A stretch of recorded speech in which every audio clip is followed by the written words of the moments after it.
नमस्कार, आप देख रहे हैं जीटीवी न्यूज। उमरिया जिले में इन दोनों धार्मिक अनुष्ठान के साथ श्रीमद् भागवत कथा, कीर्तन एवं अन्य धार्मिक कार्यक्रमों का आयोजन किया जा रहा है।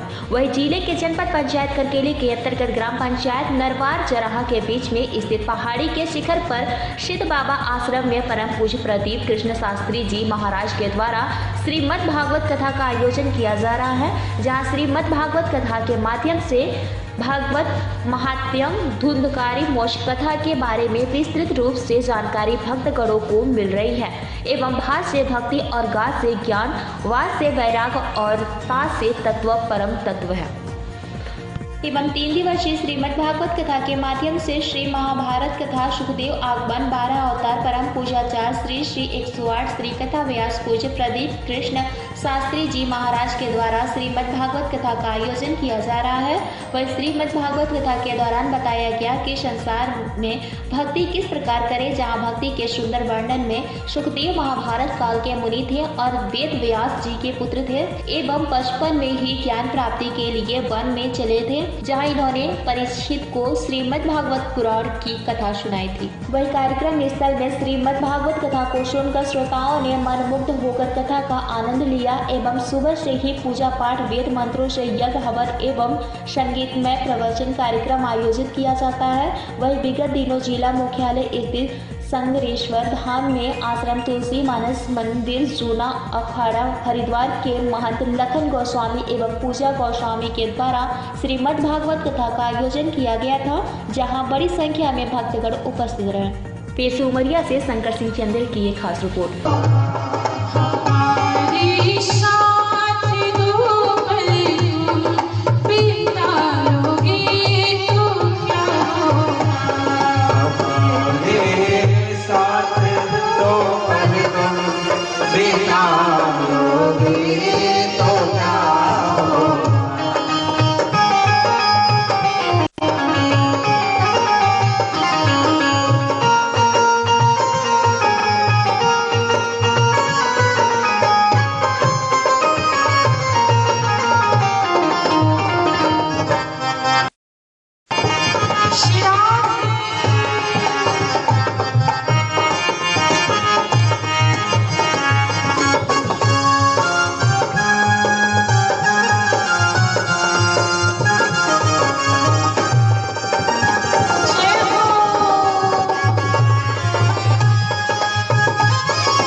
प्रथम भगति संतन पर संगा।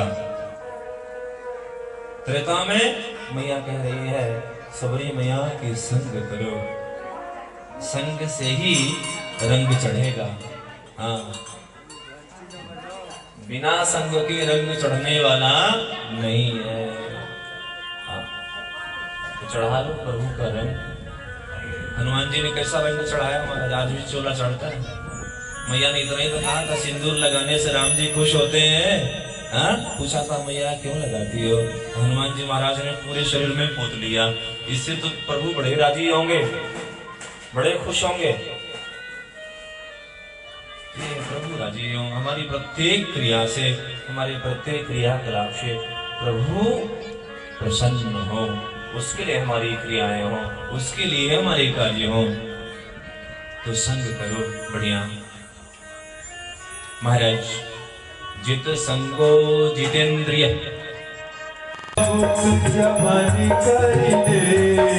ऐसे थोड़ा थोड़ा थोड़ा थोड़ा थोड़ा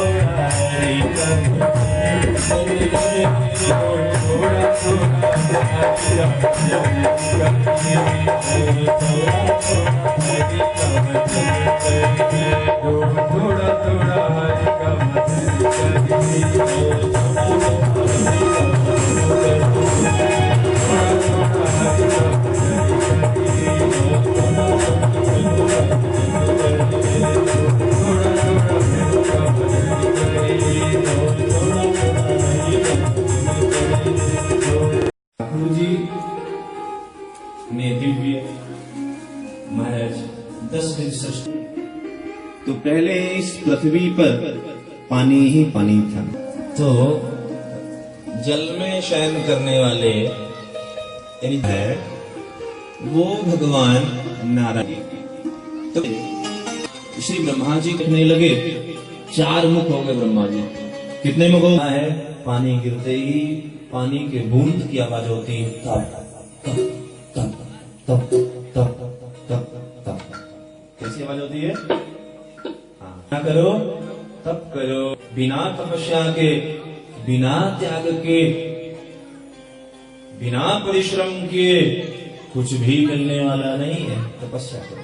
भगवान ने आदेश दिया, मैंने पृथ्वी को प्रकट किया है। ये पृथ्वी भगवान की प्रिया, भगवान की 3 महाशक्ति है। कितनी शक्ति है? जोर से बोलो। श्री महाकाली, श्री महालक्ष्मी और महासरस्वती। उद्भव स्थित संहार कारिणी, वही महाशक्ति जगदम्बिका पराम्बा भगवती आदि शक्ति नारायणी चामुंडा ईशानी, उन्हीं के बल पे, इन्हीं शक्तियों के बल पे प्रभु अपना कार्य करते हैं। तुम्हें मेरा कार्य करो, कलयुग में तुम्हारी बड़ी पूजा हो। दुर्गी दिव्या वैष्णवी तीजा, कलयुग में पूरा करोगी और सुंदर सबको फल दोगी, तो जन जन में तुम्हारी पूजा होगी, लोग बड़ी आराधना करेंगे। सुंदर आप देखिए हिमाचल में ज्वाला देवी, हाँ, चिंतपूर्णी, चामुंडा माता, ज्वाला देवी, अग्नि की ज्योति, पानी में आग जल रही। आप सोचो, अभी चमत्कार नहीं तो क्या है? लोग कहते हैं कहाँ भगवान, किसने देखा? वहां जाके देखे ना, आग जल रही कि नहीं जल रही, जलाती कि नहीं जलाती। छू जो अपने पिता को न माने, मां नहीं मां तो पिता नहीं देवा, ये प्रत्यक्ष देव है। वो कर तुम सर्वथा कर तुम साह समर्थ, उनकी इच्छा से ही सब कुछ हो रहा है। विज्ञान समन्वितम, महाराज भगवान नारायण ने सूक्ष्म स्थूल स्वरूप का दिव्य वर्णन किया है श्री ब्रह्मा जी के माध्यम से। और दिव्य श्री ब्रह्मा जी को भागवत रूपी परम तत्व का दान दिया है। 4 श्लोकों के रूपना चाहते हैं ब्रह्मा। तुम देख रहे हो, जो तुम्हें भास रहा है, एक चींटी से लेके हाथी तक, वो मैं ही मैं हूँ और 5 तत्व के रूप में हूँ। हाथी में भी वही तत्व है, चींटी में भी वही तत्व है और मनुष्य वही तत्व है। हाँ,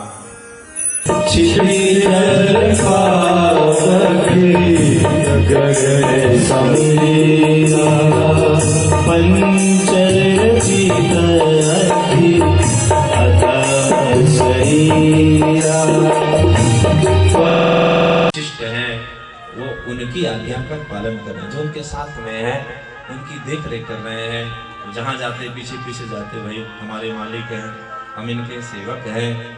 कोई भी देख लो विशिष्ट व्यक्ति आप देखते ही होंगे, तो बस यूं ही समझ लो इन इंद्रियों ने हमको गुलाम बना लिया है। हम मन की सुनते हैं, मन हमारी नहीं सुनता, यही तो हमारी समस्या है। महंत लखन गोस्वामी आश्रम हरिद्वार तुलसी मानस मंदिर से हूँ, जूना अखाड़ा। और कथाएं हमारी श्रीमद् भागवत कथा जीवन के कल्याण के लिए, लोक कल्याण के लिए, विश्व कल्याण के लिए करते हैं।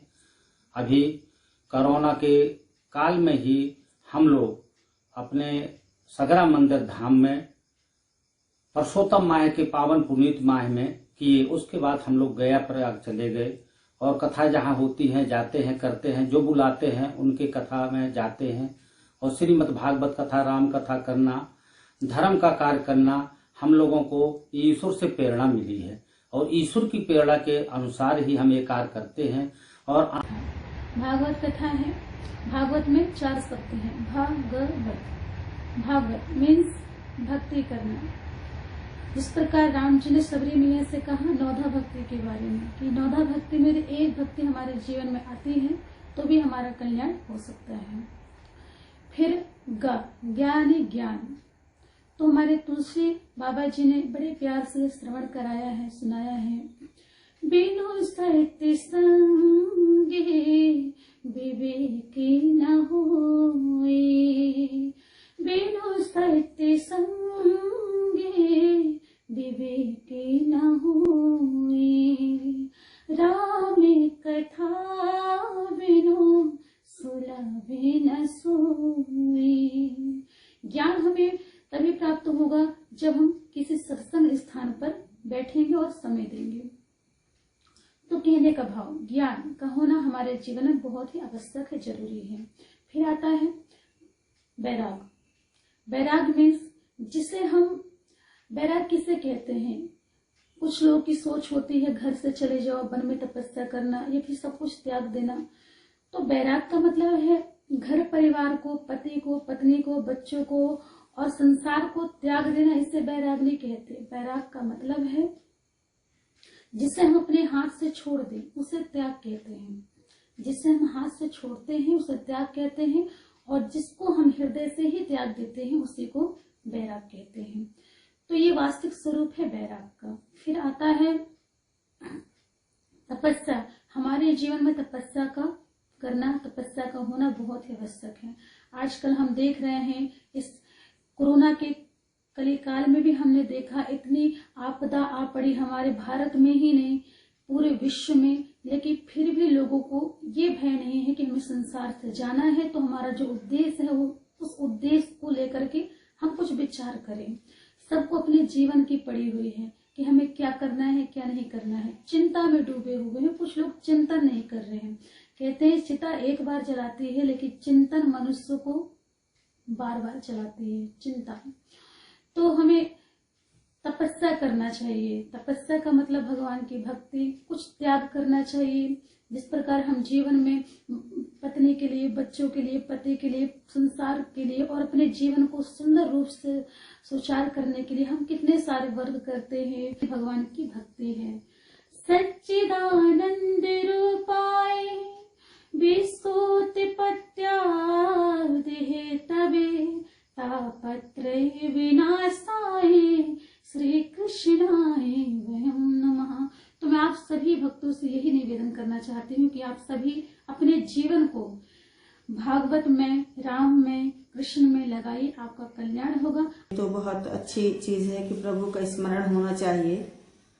और ये कहते हैं कि शास्त्रानुसार जो इसको सुनता है, ये कराता है, बहुत पुण्य का भागी होता है। और इस तरीके से जो आयोजन है प्रभु नाम के वो होने चाहिए। लेकिन इसके साथ एक संदेश भी है। मेरा संदेश ये है कि चूंकि कोरोना कोविड का समय है तो आयोजन करें, और आयोजनकर्ता को ये चाहिए कि पूरी तरीके से कोरोना नियमों का पालन करते हुए, दूरियां बना के, मास्क के साथ श्रोताओं को बिठाएं और उनके साथ भागवत प्रवचन करें। ईश्वर जो है हमारे इस विषम परिस्थिति को जो है उनका आशीर्वाद मिले कि ये कोरोना महामारी दूर हो। बहुत ही सुंदर यहाँ पर श्रीमद् भागवत कथा का भव्य आयोजन, जो सिद्ध बाबा महाराज के नाम से प्रसिद्ध है ये स्थान। ये स्थान पड़ेगा जरहा के पास में है, करकेली तहसील है, जिला उमरिया, मध्य प्रदेश। बहुत ही सुंदर हमारे परम पूज्य आदरणीय श्री प्रदीप कृष्ण शास्त्री जी महाराज जी, जो कि वृंदावन से पधारे हुए हैं, उनके द्वारा सुंदर श्रीमद् भागवत कथा सभी श्रद्धालु यहाँ श्रवण कर रहे हैं।